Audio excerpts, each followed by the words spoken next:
Good morning, ECB family. It's lovely to be here with you again on another beautiful Sunday morning and to be telling you another story from the toy box.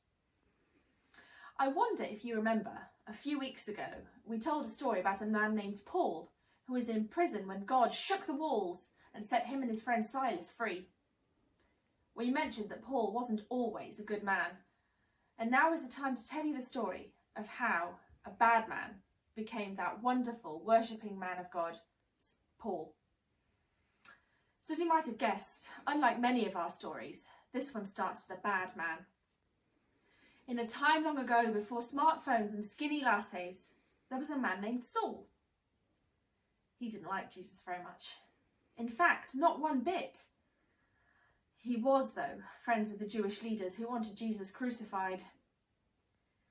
Saul also didn't like anyone who said that Jesus was God's son, and he went around arresting them. He had heard that some of these people were hiding in the city of Damascus, so he set out there to arrest them. All right, boys, let's go get them. So Saul and his friends walked down the long, long road to Damascus. They walked and walked until it got dark. Turns out, though, that God really liked Saul. And suddenly there was a blinding light. Hey, what's going on? I can't see a thing. What do you think you are doing, Saul? What do you mean? Who are you? What's happening? I am Jesus, the one you are bullying. When you pick on and arrest my friends, it is me you are hurting. Now, carry on to Damascus, and I will send a messenger to tell you what to do.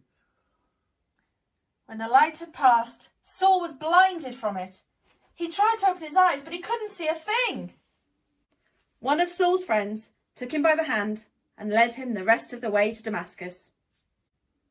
That same night, Jesus spoke to a friend of his in the city. Ananias, my man!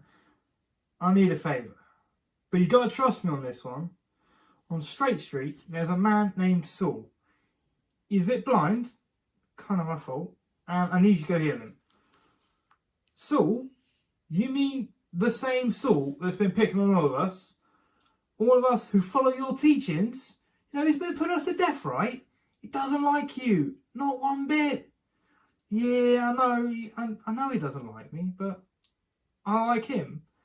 I got plans for him, you see. I'm going to send him around the whole world to tell everyone about me. Good plan, isn't it? So Ananias went for a walk down the Straight Street and went looking for Saul. When he found his door, he knocked. Knock! Who's there? Ananias? Ananias who? Ananias was sent by God. Is this maybe some sort of joke? I'm sorry, bad habit. You must be the messenger Jesus said he would send. What message does he have for me? I'm here to lay my hands over your eyes. So Ananias put his hands over Saul's eyes. I can see! It's a miracle! Jesus must be the Son of God. Please, Ananias, baptize me. Teach me everything you know. Oh, and one more thing. Please, call me Paul from now on. I am no longer the man I once was. And that is the end of our story. In that story, Saul chose the new name Paul, which means humble. Humble means that you're not proud and you know that you don't always get things right. Paul got a lot of things wrong, but you know what? He knew that God had forgiven him for all of that. He knew because Ananias showed him. Ananias was really, really brave to forgive Paul and to give him a second chance and help him become the man he wanted to be. I wonder if you could go and find somebody and chat about a time when they or you have forgiven someone, even though it might have been really, really hard. Why not have a little chat about what forgiveness really means and what it looks like when you do it? But right now, it's time for me to put the toys back in the box and come and join you all on the sofa for TV Church. See you next week.